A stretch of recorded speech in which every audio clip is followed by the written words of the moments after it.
top 10 MLB Shortstops, 10 to 6, 2015 edition. Let's go. Number 10, Elvis Andrus, age of 27, Texas Rangers shortstop. This is a very underrated shortstop.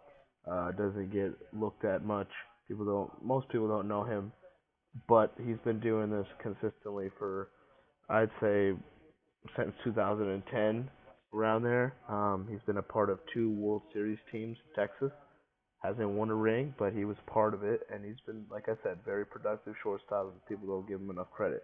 Again, he's a two-time All-Star. His contract has him at 7 years, $105 million with the Texas Rangers. So he's got a lot of time to just relax and just do his own thing and keep producing because this is a really fantastic this one fantastic ball player.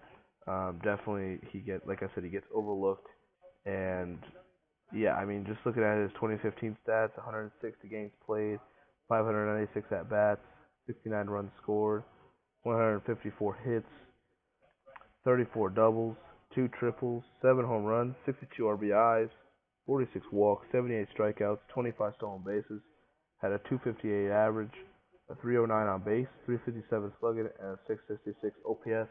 Not the best power hitter, but he gets on base. He can hit, and he's shown that he's very lethal on that. And really, I don't see any kind of besides the power, any sort of weakness in terms of like his speed. He's definitely very speedy. He steals bases. Still 25. Like he's known for that. And then defensively as a shortstop, I would say he isn't really that you know that much of a fantastically gifted defender. I mean, looking at it, I mean, he had 248 putouts.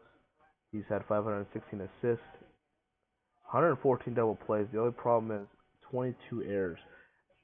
He has a 972 fielding percentage for the year, and that's the problem with me is his entire career he hasn't been a great fielder. You're looking at errors. I mean, he's had total at shortstop 133 in 6 years. So yeah, he does make mistakes, and that's the thing that I had to put him at number 10 for. He deserves to be number 10. He deserves to be on this list as a shortstop. He's gifted, but defensively he needs to improve, limit those errors, and I think he can be definitely a better fielder, and definitely obviously work around his all around game. But he's a great ball player, but defensively needs improvement. So number 10. Number 9, Ian Desmond, age of 30, a long time Washington National, has been there since the start of his career, and is now a free agent. So we'll see where he lands. I am actually extremely excited to see if he stays in Washington or if he goes somewhere else. This is a 6-year veteran that has had its moments of being an all-star. Has been a Silver Slugger 3 times, so he's got power to him, and he's able to produce. He's able to get guys going. And you see this year, 156 games played, 583 at bats, 69 runs scored, 136 hits, 27 doubles, 2 triples, 19 home runs, 62 RBIs, 45 walks, struck out 187 times, had 13 stolen bases, a 233 average, 290 on base, 384 slugging, 674 OPS. This is by far the worst year he's had in his career. I mean, first of all, he struck out 187 times. Pretty much he hasn't had that extreme strikeouts except last year when he had 183. But it's like these past 2 years he just keep going up and up ever since 2010. He just it looked like he was just going to continue, and his strikeouts to walk ratio have gone up a lot. Definitely not the best. He still gets walked like almost 50 times though a year, which is great. He's patient at times, but mostly he's impatient because looking at it, I mean his average is 233. He was slumping for many months this year, and it wasn't really nice. It wasn't nice to see at all. This is a guy that I liked watching, and offensively, and for him to really slump that way to the point where it was like a 192, it was pretty sad for me. Now looking at it, this year, he had defensively 226 putouts, 417 assists, committed 27 errors, and he had 94 double plays to a 96 fielding percentage. That is already terrible. 27 errors. I talked about Elvis Andrus, um, and I talked about his woes of defensively. The thing with that separates him and Ian Desmond just a better offensive threat, and also he isn't usually going to commit a lot of errors. But I mean, looking at it, I mean he's had in 2010. I remember he had 34 errors. So definitely Ian Desmond and Elvis Andrus are definitely not defensively gifted at shortstops, but they can provide a lot of offense and they can help a team. But yeah, no, Ian Desmond, yeah, he needs to improve defensively if he can. He's still got a lot of game in him, and hopefully we'll see what happens. But number 9, Ian Desmond. Number 8, Alcides Escobar, age of 28, Royals shortstop. He's been going at it for 7 years now. He's definitely a productive shortstop, nonetheless. What a year for him this year. He's got 1 year left on his contract worth $2.625 million. We'll see where that goes after this next season finishes. But I'm pretty sure he'll land wherever he lands. He'll be a big contributor, and that team will be lucky, Kansas City or not Kansas City next year. Again, the way I said it, I mean, it was his year last year. He had a great year last year. Got to play in an All-Star game. He was a Gold Glove winner in the LCS. He won the MVP, and he won a World Series title. He became a World Series champion. So what a year for him. I mean, he had an all-around experience, and he got awards with it, and he deserves it. I mean, he really did deserve it to be a shortstop. He definitely deserved to be a shortstop for the Kansas City Royals, to be in the World Series team, and just it's awesome to see that again. 148 games played, 612 at bats, 76 runs, 157 hits, 20 doubles, 5 triples, 3 home runs, 47 RBIs, 26 walks, 75 strikeouts, 17 stolen bases, 257 average, 293 on base, 320 slugging, and 613 OPS. Definitely not another guy that's not a power hitter, but like I said, he's able to hit, and he's able to get on base, and he's able to use his speed to steal bases when he can. Definitely 17 isn't like he did when he had 31 the previous year, but he still is fast, and you still have to worry for him every time you're on the mound there. Any team has to worry for him all the time. And in terms of the Gold Glove year he had, I mean, 217 putouts, 417 assists, 80 double plays, and he only accumulated 13 errors and 980 fielding percentage. Again, compared to the other guys that I see, 13 errors. I mean, that's cutting it down pretty well, and that's pretty good. And of course, it's not like one of the best fielding percentages that I see, but it's pretty darn good. And I think he deserves this that award to be Gold Glover. I think he did a great job defensively and offensively this year, and he was a part of the Kansas City Royals team and was a big part of that championship run. And so, Alcides Escobar, you were number 8, and he deserves it. He definitely does deserve it. Number 7, Johnny Peralta, age of 33, St. Louis Cardinals shortstop, the veteran, 12 years in this league, has been able to be a part of the Indians, the Tigers, the Cardinals, has played in the postseason, I think, most of his career, and he's made some great magical moments in the postseason. He was signed to the Cardinals back in 2014. I know it seems like a long time ago. I say back, but I mean, it's just like how baseball seasons. It's gone by too quick, I think, for me. But I mean, looking at it, he's got 2 more years in his contract. Worth $26.5 million, so he's still got a lot to grow, a lot to play in St. Louis, unless some sort of trade happens. But I'm pretty sure that won't happen. Again, Johnny Peralta, 3-time All-Star. Like I said, veteran shortstop that really is great offensively.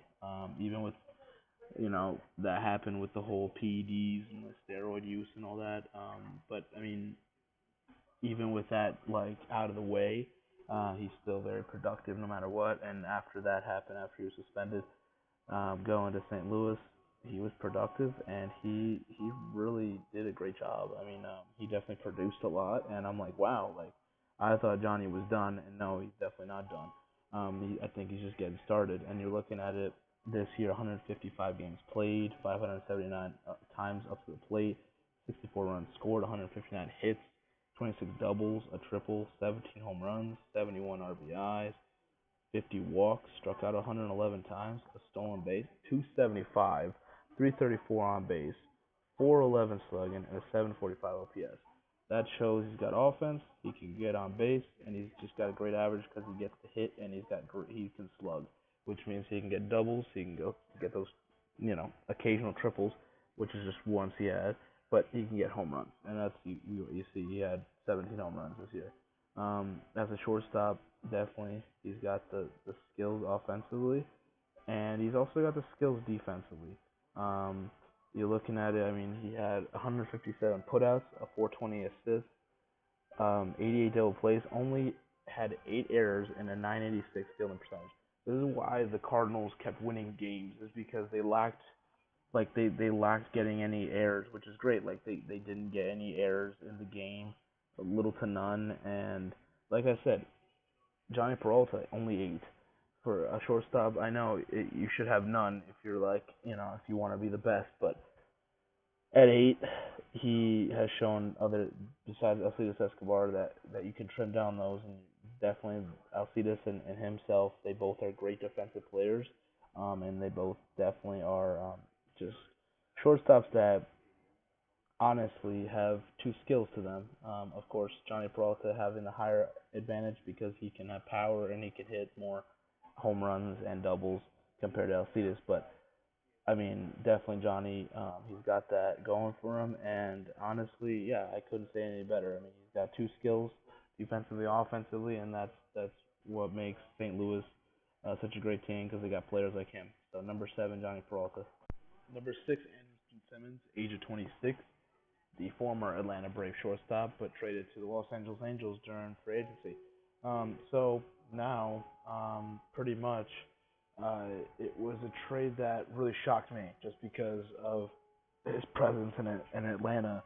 His defense is outstanding. I mean, um, I've seen great just defensive play, but Anderson Simmons at shortstop, he is amazing. I've always loved watching him. I'm like every time he made a play, I was on my feet and I'm like, wow, what is this guy gonna do now? Because he's gonna do something amazing, and he's always had that. And so now you're going to the Angels where there's a Mike Trout there, and for me, I'm like, you got a Mike Trout there at center, and you have a shortstop in Anderson Simmons. Like, obviously you need more than two guys, and they have their they're definitely a group of guys that I could list that are extremely good, that can make the Angels a good team next year. That can make them into a postseason type of team. And adding Anderson Simmons is a big deal, especially losing Eric Ibar to the trade to Atlanta. It was just a better upgrade from Eric Ibar to Anderson Simmons. You won't get the same offense because Anderson Simmons still needs to develop his offensive game, but his defensive game is by far out of this world. So I believe Mike Trout and Anderson Simmons, it's gonna be entertaining to watch defensively and just overall, just baseball wise. I'm gonna love it. Again, he's got 5 years left, and it's worth $41.43 million. So 5 years in LA with Mike Trout there and stuff. That's gonna be entertaining. That's gonna be fun to watch. Again, he's a Gold Glover 2 times. I'm yes, he did win the Platinum Gold Glove, which is pretty much a premier Gold Glove award, and I mean that just shows how defensively, like, how gifted he was and is still. Again, you're looking at it last year offensively: 147 games played, 535 at bats, 60 runs scored, 142 hits, 23 doubles, 2 triples, 4 home runs, 44 RBIs, 39 walks, 48 strikeouts, 5 stolen bases, 265 average, a 321 on base, 338 slugging, a 659 OPS. That pretty much sums up that from his first year in the majors, he has improved because before before his the other two after his rookie year, pretty much he just he didn't do as well offensively, and so just his numbers as wise like average on base slugging, they weren't there. But this year definitely improved dramatically, and I'm glad, and I hope he continues to get up on the offensive side because he needs to grow more on it. And I believe the sky's the limit with Anderson Simmons. I think he'll be fine, and I wish him nothing but just getting better offensively because I think if he improves offensively, he's an all around just a threat on the in the mound and also just at the plate. And so looking at it defensively this year, you're looking at 235 putouts, 444 assists, 8 errors, 126 double plays, and 988 fielding percentage. This is a guy that rarely, I mean rarely, gives up so many errors. Um, Definitely, just he's been outstanding. I can't tell you how many. Just 126 double plays is unbelievable to me. Giving up only 8 errors this year is better than 2014 and 2013, which is saying something. And just the way that he's been able to he's just been playing great baseball, and I think he definitely deserves to be number 6. He's right at the tip of there, not number 5 because he doesn't have certain intangibles and assets, but defensively, this is what I'm focusing on. He's just he's pretty much, I'd say, one of the best, or if not the best defensive shortstop in the game. And he's number 6, and he probably deserves it. And I am so glad to watch him and Trout together. It's going to be unbelievable.